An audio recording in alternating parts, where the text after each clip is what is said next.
Welcome to the Fatherhood Fitness Podcast. I'm your host, Anthony Pluff. Each week, we will cover various topics that dads struggle with in their fitness journey. I'll give you actionable steps that you can apply right away, not only to take back control of your own health, but so you're able to be a better example for your kids too. All right, welcome into this week's episode of the Fatherhood Fitness Podcast. Today we have Jim Logan on with us. I'm going to let Jim introduce himself and then we'll get started. Hey, thanks, Anthony. Thanks for having me on. I appreciate your time. My name's Jim Logan. I was born on September 30, 1964 in New Jersey and raised mostly in New Jersey. Moved to Atlanta in 1993, where I developed a home inspection business. I recently retired from my home inspection business after 30 years and met and married my wife in 96. We've been happily married for 30 years. Raised my 21-year-old son here in a northern suburb of Atlanta, Georgia. And suddenly, out of the blue, at age 59 and a half, in April of 2024, I was diagnosed with stage 4 metastatic colorectal cancer that had advanced into my liver as well. Didn't leave much hope other than chemotherapy at the time. Said maybe 6 months, maybe 2 years to live, and that was 26 months ago.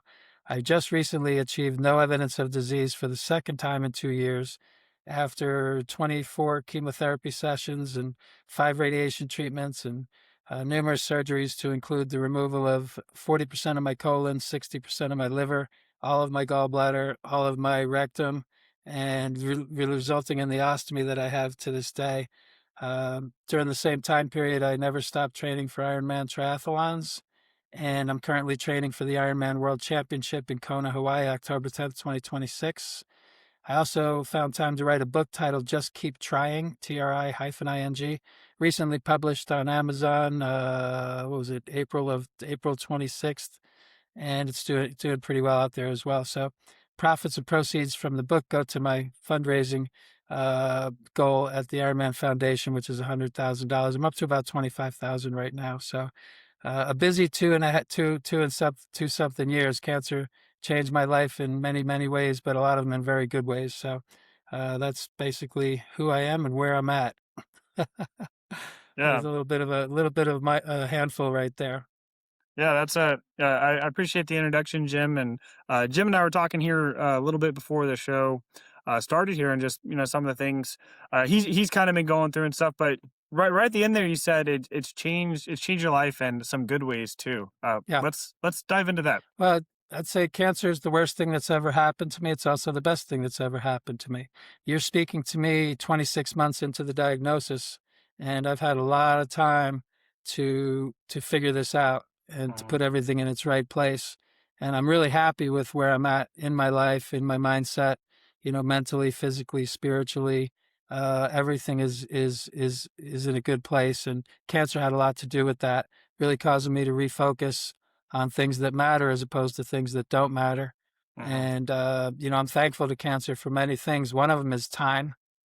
Cancer doesn't kill you quickly, it kills you slowly. And for some people, that's a bad thing. But for me, that's a good thing because it gives me time. And what does time give you? Time gives me opportunities to do things I never thought I would do, like write a book, which initially the purpose of the book was to give faith to the faithless and hope to the hopeless, and hopefully help raise $100,000 for the Ironman Foundation charity and prove the Ironman motto that anything's possible. I had never written a book previously, so it was quite a challenge. Took over a year to put it together, and it's been really well reviewed. People seem to like it, so pretty proud of that effort. Without cancer, I probably would have never done that. I also managed to find my way into the Ironman World Championship in October 10th of 2026. If you don't know about the Ironman or the World Championship, it's not an easy race to get into. There's 2,500 participants. Half are women, half are men, 10% are pros. It leaves about 1,100 men in the world that are trying to get in. Usually you have to race and win at another venue to earn a spot. But one of the great things the Ironman race has done and has always done is they always leave room in the race for people with terminal diseases or, disabilities or other challenges that are inspirational. So the Ironman motto is anything is possible. So each year they include a group of athletes. I think this year we're up to about 25 on the Ironman Foundation team, team of athletes and individuals that are, fighting against the odds to do things that seem almost impossible. Yeah. And it's really inspirational, and it really lifts the human spirit. So I'm really proud to be part of that organization and doing the things that they're doing. And one of the ways that what I came to realize is after about 6 months into my diagnosis, the first 6 months I was pretty disillusioned, in shock, probably a little depressed as well. Yeah. But then came to the realization that, we're all terminal, we're all going to die. I don't know when I'm going to die, but I know that how I'm going to live in between now and that day.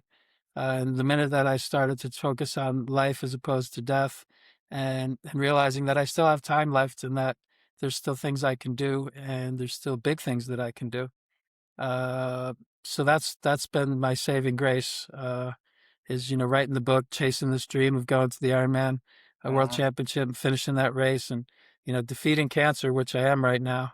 Knock on wood. I hate to get too ahead of myself on that. Things change so rapidly, Yeah. on a day's notice, something different could be going on. So for right now, I'm doing really, really good. And it just encourages me to keep doing all the things that I'm doing. So the purpose of writing the book, the purpose of doing the race, beyond raising the money, was to hopefully inspire some people and help some people that maybe need some encouragement. And that's been the greatest gift to me, is what I get back when people tell me they got something out of the book or they're inspired by what I'm doing, sharing my journey. Cancer has a lot of times has a very bad ending. We'll see what happens for me. Uh-huh. Uh, so it's nice to see somebody thriving on cancer as opposed to, having it kick their butt, which, Yeah. believe me, it's kicked my butt plenty, especially over Yeah. the last 5 months. Yeah, and I know we were actually supposed to talk here a few Yeah. weeks ago, and yet it had some complications, and yeah. Yeah. I entered the year. I had my rectum removed in September of 25, which was the original, that's where the primary tumor was. Uh-huh. So to get all the way back to the primary tumor that was a miracle in itself, because they normally don't do surgery unless they think they can get rid of all the cancer. And when it's stage 4, that means it's in other organs and you can't get rid of all the cancer. But I was able to systematically go backwards and kind of remove it all till I got down to the primary tumor, which left me no evidence of disease in September of 2025. But by January, my ileostomy had prolapsed during training, which means the intestines that are hanging out of my belly kind of just poked out like a little elephant trunk. I went to the emergency room and they put table sugar on it and shrunk it and shoved it back in and said, that's all you got to do. So while they were there, they did a scan just to check the abdomen, make sure everything was okay, and discovered 3 golf ball sized tumors on my liver. So they did not only come back, they'd come back in a big way. So Yeah. I opted to do 3, some really hardcore, heavy chemo sessions. They gave me a choice between mild, medium, and scorched earth. I went with scorched earth. So it was, 6 hours a day of just, Oof. infusions of poisons Yeah. for 3 months. And that led to some severe blood clots on my jugular, which led to a hospitalization for 7 days. And while I was in the hospital, scans showed that there was no evidence of disease again. So we resolved the blood clots with blood thinners, removed the port to remove the issue of there. I was off chemo for a while, which allowed me to go in and have surgery last week to repair the prolapsing ileostomy. So right now, as I sit here today, I'm as healthy as I've been in 26 months. So pretty much right back where I started, like it never happened, although it did happen.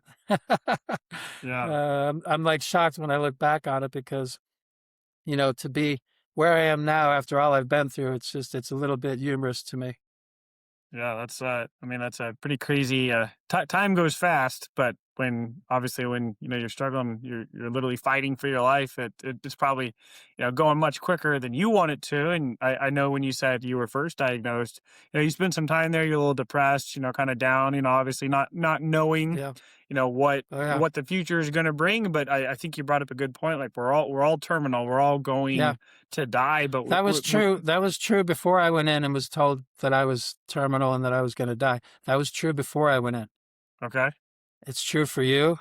It's true for everybody. If when you're born, you're going to die someday. You know, Yeah. you don't like to think about it, but speaking of like family and fatherhood, I've been self-employed my entire life, so insurance has always been kind of a focus for me. Realizing that, you know, I don't have a company or anybody to back me up, so Yeah. health insurance and life insurance and disability insurance, and I had all that.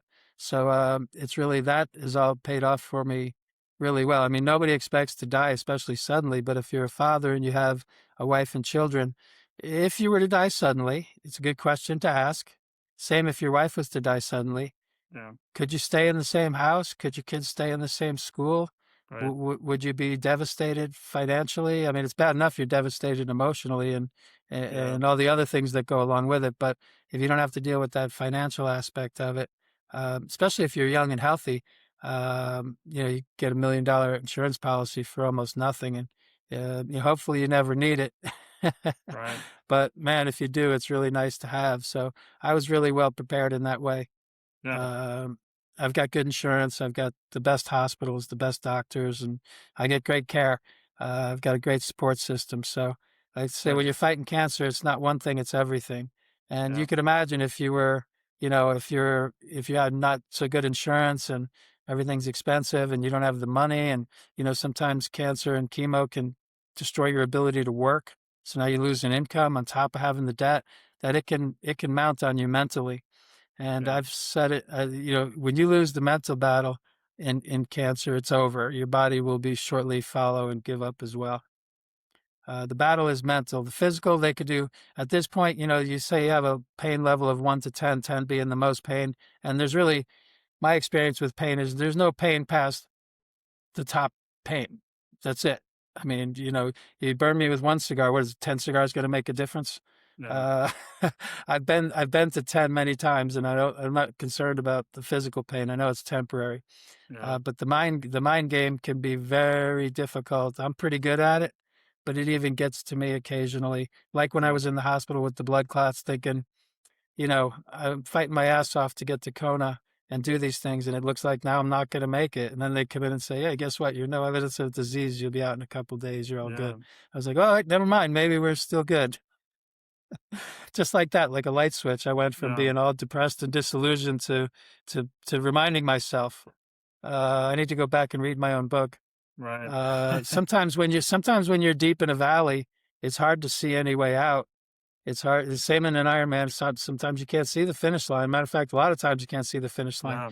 But if you point it in the right direction and you get up and you just keep trying, you'll eventually come through in the right place, in the right way, in the right time. Yeah. Now, when you were first diagnosed, like what was the kind of the turning point where you went from, just I was about 6 months in, okay. and I never stopped doing the Ironman. So I was diagnosed in April of 24, first week. They scheduled me for chemo the first week of May, so I had a couple weeks to kill, and I had already signed up for the Ironman Texas the third week of April of that very same month. And so we just went to Texas and did the Ironman. I did the best I could, but it didn't go well. Probably Yeah. got about 8 hours into the race and had to bail out. I was fully riddled with cancer with no treatment, so it just didn't. It wasn't a good. It wasn't a good Yeah. weekend considering I had just been diagnosed. We were still grappling with mortality issues and different things, so Uh-huh. it wasn't great. I didn't want that to be my last race, so when I came home, I signed up for another race. Even though I had not come mentally, 100% to where I needed to be, I knew I needed to keep Yeah. trying. That's why I named the book Just Keep Trying. I knew I Yeah. needed to keep doing the things that I like to do, so I kept doing that. I signed up for Chattanooga 24, which was in September. And after a summer of chemo, and I lost 35 pounds, I had a level 3 skin infection. My teeth were broken and falling out. My gums and tongue were blistered and sore. It was just a comedy I felt like I was dying. I felt like cancer was killing me. I felt like the chemo was killing me. And just like the doctors had pretty much played it out, it felt like it was all just going exactly according to plan. Like, this is it, I'm dying. Huh. And it was at that moment that I just surrendered everything to God and said, I'll just leave it all in God's hands and Yeah. just focus on the day ahead. I unburdened myself, had a good night's sleep. And since that day, everything kind of turned around because a week later, I got a scan that showed that hundreds of tumors had disappeared from my liver. Wow. opening up a surgical option that didn't exist before. And that was it for me. That was the green light that said, okay, let's start living. We're not done yet. Yeah. There's lots to do. Now, I didn't know. I mean, at that point, I knew. I said, I'm going to just, try to figure out how to live a life of service from now on. Wow. Retired from home inspection, wrote the book to help people and doing the race, hopefully to inspire some people. But honestly, the race is more for me. I've been dreaming of this since 1982. It's a lifelong dream. So to go to Kona and do this is personally for me is a big deal as well. And Yeah. if I inspire some people along the way, great. And then we'll see what happens beyond the race. Like I said, I don't know how much time I have left, but I think when I got cancer initially and over the years, I've asked myself the question, and you can ask yourself the question, your listeners can ask themselves the question, what makes a life worth living? It's one of those weird questions that doesn't have a wrong answer. Yeah. Everyone can answer differently and still be right. For some people, it's as simple as, I just want to be in a good relationship and have a nice house with a decent job, kids that are well adjusted, and you don't have to be rich, but we don't want for anything. And I think that's kind of where I fall. The only two things I think I would really miss in life if I was to die today is seeing my son get married and having grandkids. Yeah. Other than that, I'm pretty happy with what I've done. But I think from here forward, I'll be measured by the number of lives I can impact in a positive way. And that's what I feel like I need to be doing. So I'm reaching out in as many ways as I can through podcasting, public speaking, book writing, just anything I can do. And if I can reach one person through our conversation, I will have accomplished that mission. If I Yeah. raised the spirit, lifted up a soul, and made someone feel better, then we've kind of done our job, right? Yeah, that's awesome. Yeah, and I want to kind of talk a little bit about your faith a little bit. You mentioned you're going through chemo here, and then you have this Yeah. scan, and I would say that's a miracle right there. What was Yeah, it's a miracle, and I've had several. And that's what people, if you don't believe in miracles, you're rarely going to ever believe in them, even when they're obvious. Yeah, If you do, you see them every day. right. That was clearly a miracle to me because of how it happened and when it happened. And I know a lot of people would say, but yeah, you were on chemo all summer too. It's like, I'm sure chemo had maybe had some impact or whatever, but that was, to me, that was God sending me a little nudge, that I had reached my breaking point. I was clearly at my bottom, which Yeah, sometimes that's where you got to go to get where you need to be humbled. And I yeah, needed to be humbled and realize that I'm just a man. I can't do this by myself. And just when everything changed, and from then forward, all my surgeries, all my scans, everything just went better and better. I had no idea I was going to write a book, but I decided to do that and did it. I had no idea how I was going to get to the Kona Ironman World Championship, but I decided I was going to do it and I did it. yeah, So these things are miracles to me as well. The fact that I'm still here is a miracle. So as long as I'm here, there's got to be a purpose, and I think the purpose is to impact people in a positive way by yeah, sharing my story, sharing my message of faith and hope. If you have faith, you have hope, and if you have hope, anything is possible. We're never yeah, too old to do big things and to dream big. I think one of the sins I committed in my earlier life, there was me before 59 and a half, and then there's the me now. And there's two different men completely. I wouldn't go back for anything. I wouldn't trade my cancer diagnosis for my health back because I'm happy with where I'm at. So, yeah, uh, but what I like to say, I say in the book is, up until then, I was a faithful man, but not a man full of faith. mm, Meaning, I was kind of a part-time Christian where yeah, it was a religion of convenience. I would, use God when I needed him, and then not so yeah, much when I didn't. And that's just not the way it works. It's got to be a full commitment, 24/7. I yeah, understand completely now, and the things that are important, which in the end, it's only relationships that matter. The people that you surround yourself with, and how you spend your time, who you spend it with. yeah, yeah, and That's it. It's pretty simple. yeah, no, I think that's a great testimony, and I think like you said, sometimes we do need to be humbled. We think we're Yeah. doing the right things, but a lot of times we get in the way of Yeah. Well, I mentioned a it in much the bigger book that story there. humility was not my strong suit, or my earlier life. And I think, in some ways, this ostomy is a thorn in my side, to keep me Yeah, humble, which, believe me, it does. yeah, I've yeah, been humbled, no doubt. There's no doubt about it, but in a good way. And I'm happy to have the opportunity. That would be one of the things I wouldn't want to trade is my renewed commitment to faith and my family. My yeah, relationships are better than they've ever been. awesome. And again, you don't have to wait for cancer to do all this stuff. You don't have to go that low. Yeah. To have the realization and to realize that we live such busy lives now that it's easy to get caught up in the mayhem and none of it really matters. Right. There's only a handful of things, and I've come to the realization that it's just basically people relationships. That's the only thing that's worthwhile, that's Yeah. meaningful, Yeah. and how you impact people, and how you use your God-given talent to make other people's lives better. And when you do that, you get so much back in return, like way more. I'm so encouraged to keep doing what I'm doing because of the feedback that I'm getting, and to be living the life that I'm living now compared to what I was doing previously. I mean, if not for cancer, I'd still be doing home inspections Yeah. without any of these realizations. So just like that, you could have a completely different life. Yeah. And you don't really have to wait if you're not happy. If you ask yourself the question, what if you only had 2 years to live? Would it change the way you spend the next 2 years? And if it does, how so? And then implement those changes immediately. Yeah. You know what I mean? It's like, don't wait. You may not have time. Everything's temporary. So by the Hmm. time you decide you want to do something, it may be too late. Yeah. Obviously, Dream this has big, dream been big. It's okay to. I'd rather try and fail my whole life than never try. true. When it comes to setting goals, don't be shy. You're going to surprise yourself. You set your goals larger than your ability to achieve them because you'll surprise yourself along the way. Yeah. I've done that even with these few goals that I've set up for myself, and now I've narrowed my focus in life to just a couple of things, which is arrive alive in Kona, October 10, 2026. Looks like I'm going to do that. Yeah. With enough fitness to finish the race in under 17 hours. I think I can pull that off. Yeah. Promote the book and raise money for the Ironman Foundation, and then prove that anything is possible. So, and give some faith to the faith and place and hope to the hopeless. And hopefully it's just a big, good, feel good thing all the way around. Yeah. Yeah. Just keep spreading the joy, and see where it goes. You know what I mean? So I'm loving meeting all the new people that I'm meeting. I have no idea. For me, it's like getting up tomorrow is such a gift because I have no idea what good things might happen, what good people Right. I might meet. And that's the greatest feeling in life if you don't. I think that happiness is in the pursuit. So everyone talks about the pursuit of happiness. Happiness is in the pursuit. When you have things that you're pursuing, I think it's just human nature. It comes natural when you're a kid because you have high school, you got to get your high school degree. Then you go to college, you got to get your college degree. You're in pursuit of these things.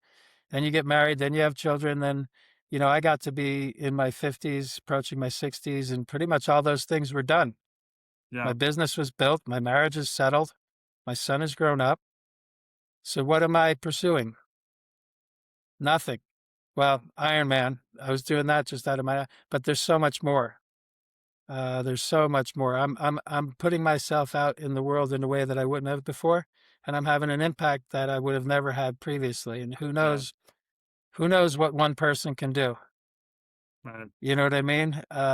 Even if it's just a little bit, we each do our own little bit. So it's the beauty of this technology these days that you can have a podcast like this where, you where you are and I am where I am, and we could have this conversation and somebody could be listening over in England or Turkey or Right. wherever. So you could have a worldwide impact. You never really know who you're reaching.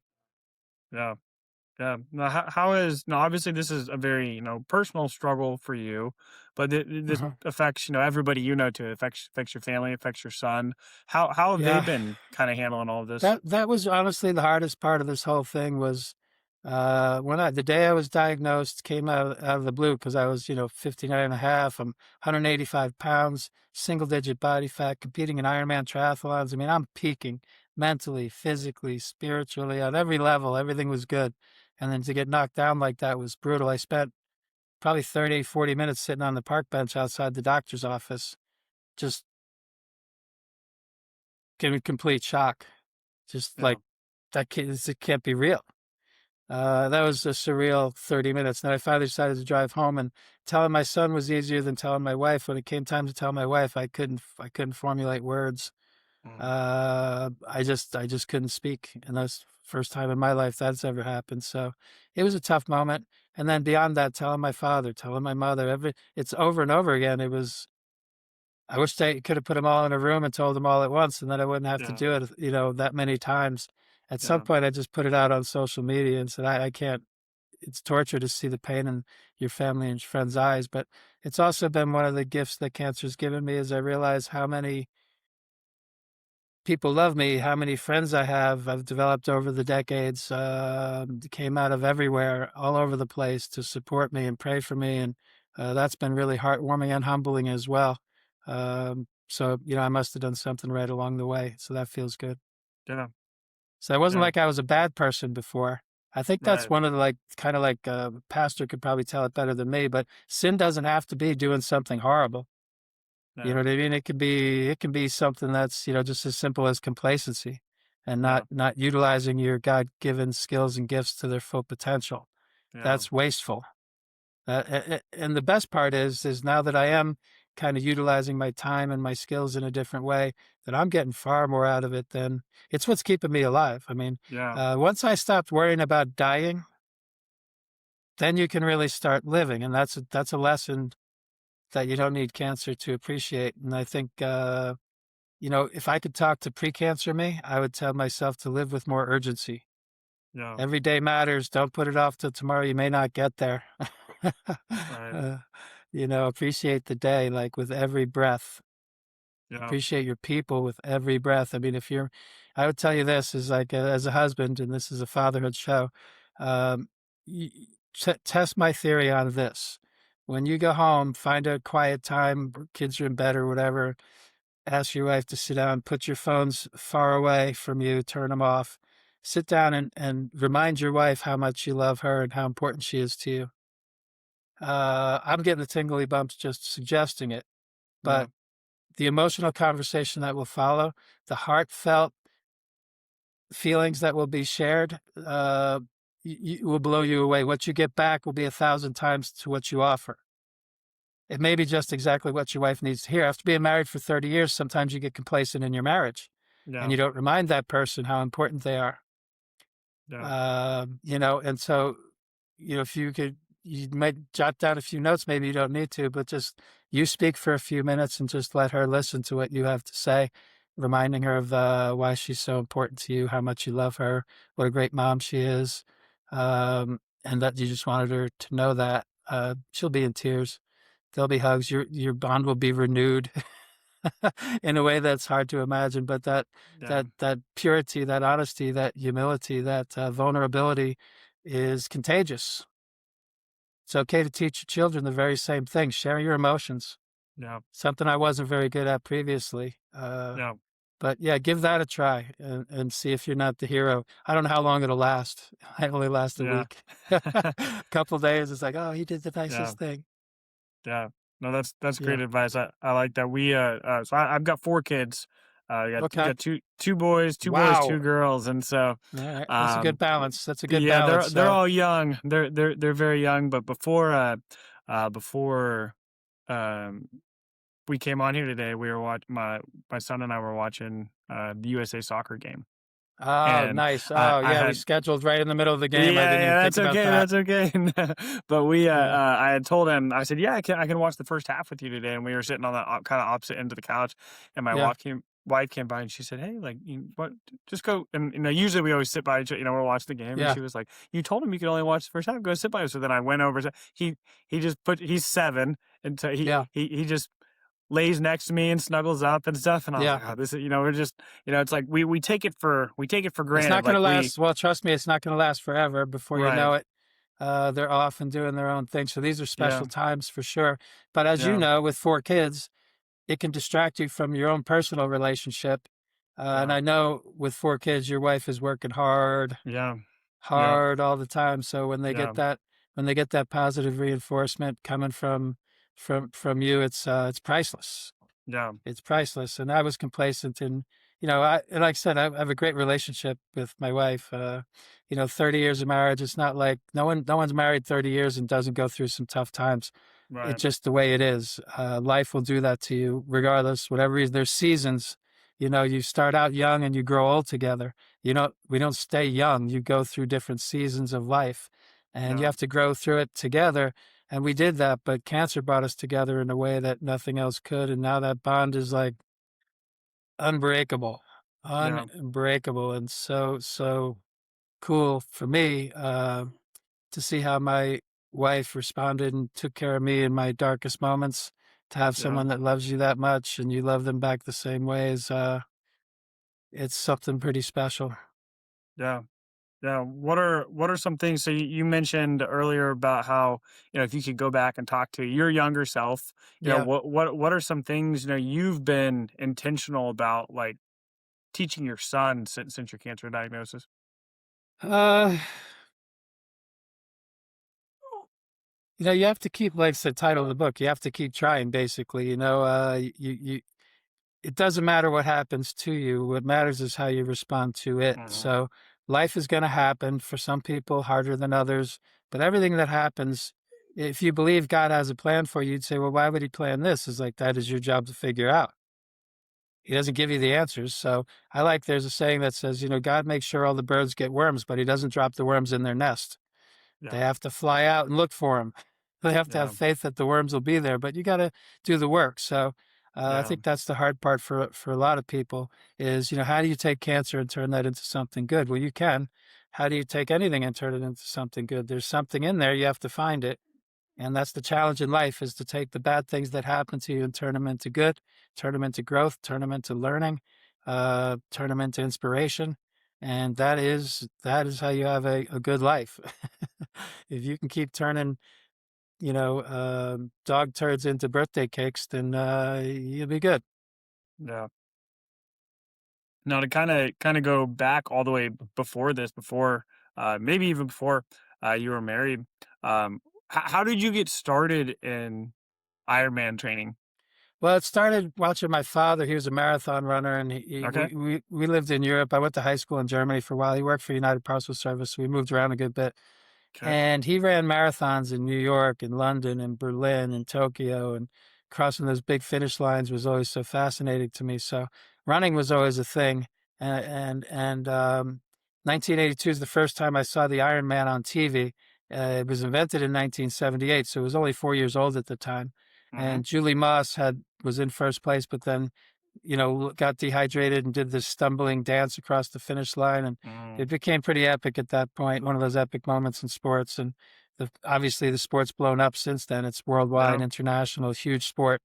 Um, Still tremendously difficult one-day endurance event, but the Yeah. seed was planted back then, 1982, Mm-hmm. maybe even sooner with my dad with the running.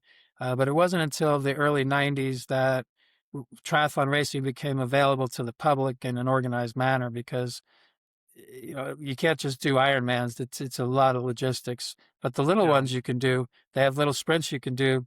600-meter swim, 15-mile Yeah. bike, 3-mile run. That's a little more manageable. Once they started having those available, I started doing those, and I've done Yeah. probably Okay. 300 races over the last 30 Wow. years. Try to do 10 a year. So Yeah. with me, and even back before cancer, I had basically like to break my life into three areas, which was faith, family, business, and fitness. So actually four. So faith and family kind of go together, and then business Yeah. and fitness. So, but fitness was something that I always did for myself, and it's just a hobby. That's what I like to do. Some people play golf. I like to do races. Yeah. And I like to put 10 races on the calendar. So in January, I consider that the beginning of my season, and I pick my races for the year, and then I plan my training around those races. Usually one big race each year. This year it's obviously the Ironman World Championship. Mm-hmm. I didn't really have much else on the schedule, so but years previous I tried to do 10 races, some little ones, some medium ones, and then a couple of really big races that would be my signature races for the year.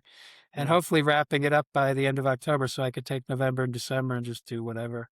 But I did that for 30 years, Wow. which eventually, once you do all the races, you're like, okay, there was only one left on the only one I hadn't done was the Ironman.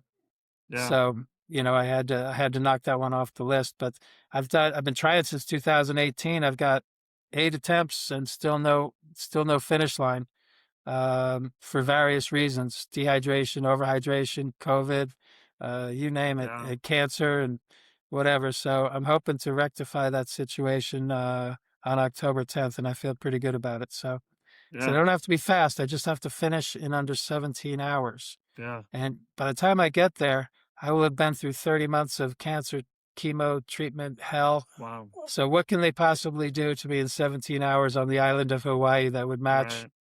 30 months of that? So I'm Right. looking forward to it. I'm looking forward to it one way or the other. So Yeah, that's awesome, and I think that's really cool. Like you got into it, watching your yeah.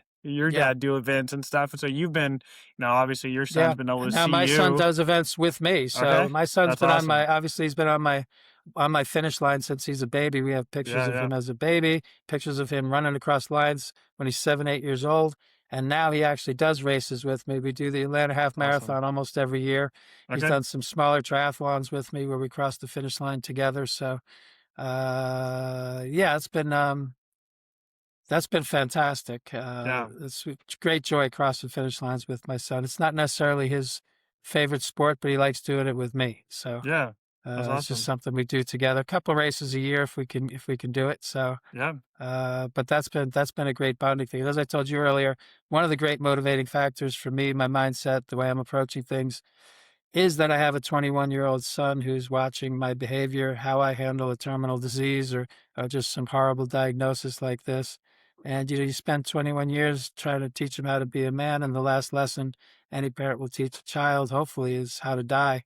yeah, And so I want to do that. I want to do that the right way as well. So, yeah, but I'm pretty far away from that. I don't really think, like I said, I don't think much about dying.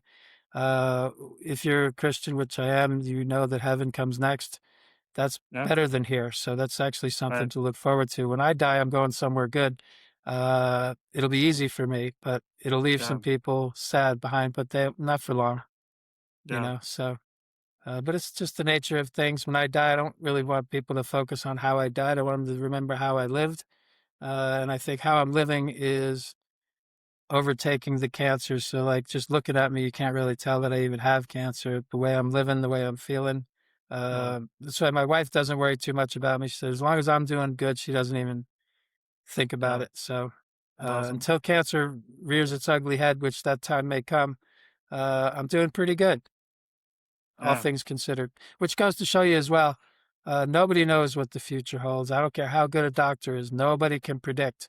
So, if you're in the early part of a bad diagnosis, don't speculate about the possibilities of the future other than nobody knows and yeah, anything is possible. So, you do the best you can with the treatments and then you see what happens. But, they say 6 months, 2 years, you look at all the odds, is like this percentage of people go this far and this percentage go that. I didn't bother with any of that. yeah, I'm feeling pretty good today and I'm liking what's going on. So I'll just keep doing that day after day until that changes. yeah, yeah. I think that's really cool. And yeah, my grandpa passed away at the end of last year, and I had dinner with him in September, a few months before he passed away, and he knew he was going to pass away. He knew he was going to die, but his So that's energy, a great opportunity to have that conversation. yeah, yeah, and we were sitting there at dinner, and he um my obviously my mom was sad. That's her dad, and my dad was there and stuff, and he sat there and he said, well, he said, I know where I'm going.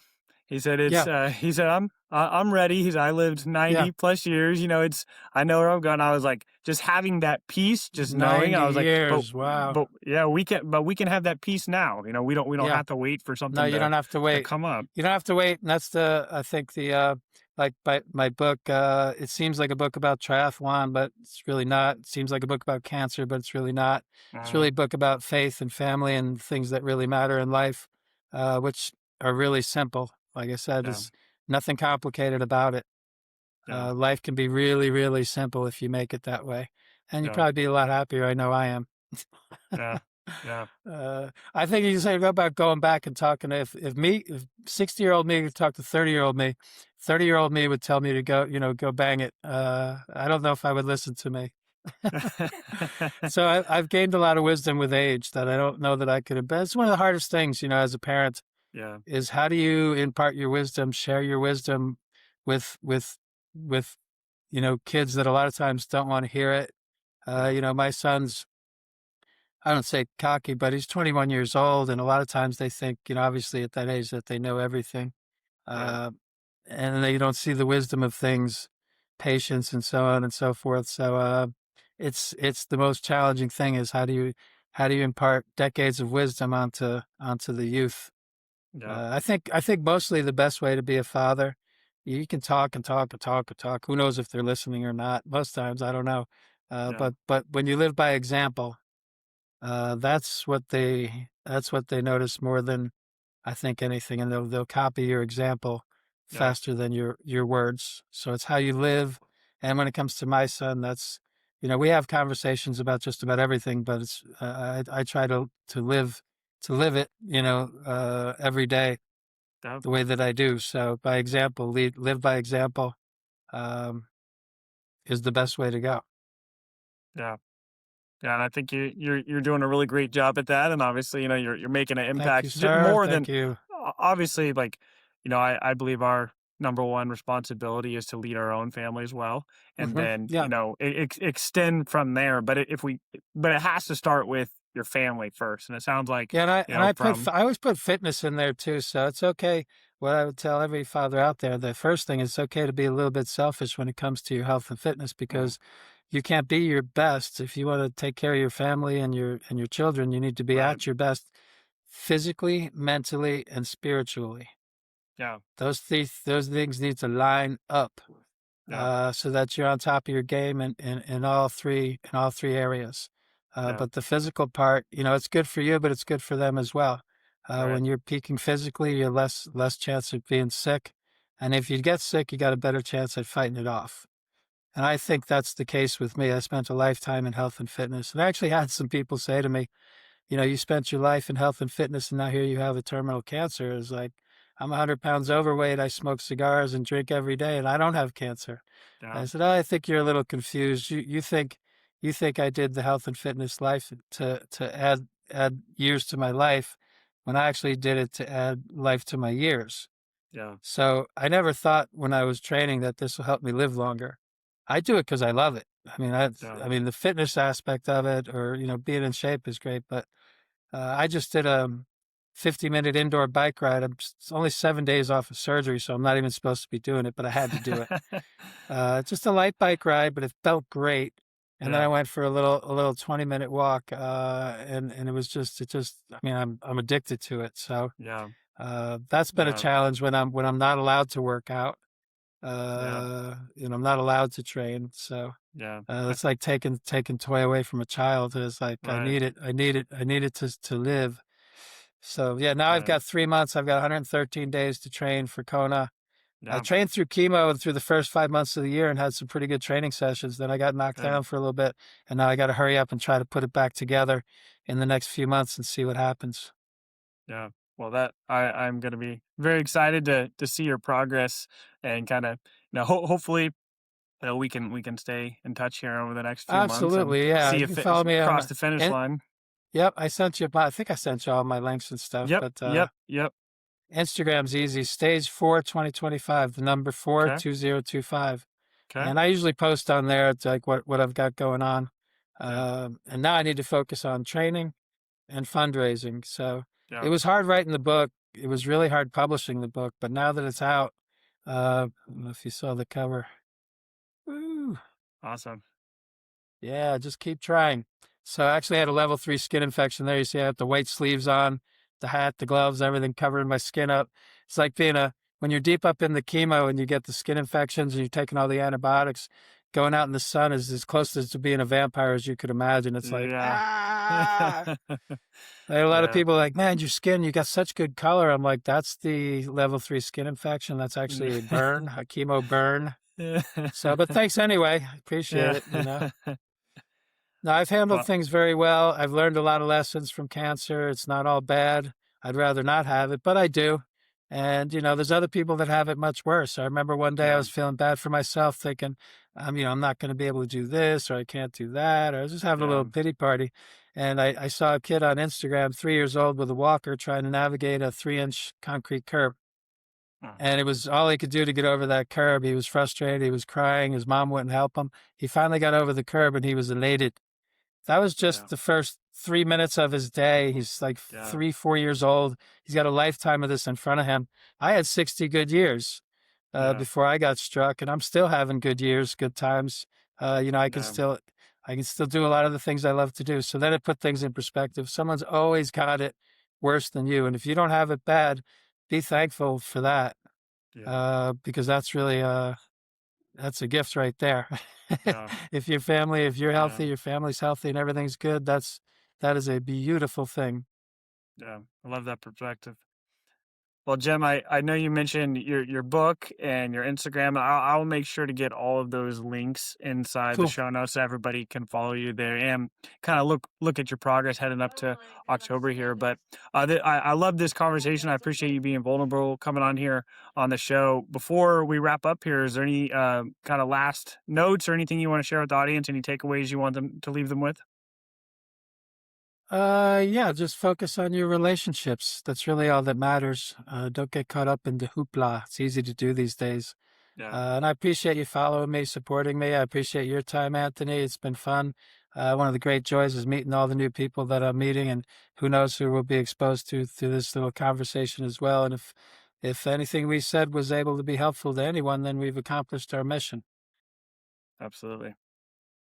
Well, Jim, Yeah, good so luck thank you. in October, and we will be in touch. That concludes this episode of the Fatherhood Fitness Podcast. Thank you for those of you who took time out of your busy schedules to listen. If you have any questions or comments or an idea for a topic for a future episode, please feel free to reach out, and I'd love to hear from you.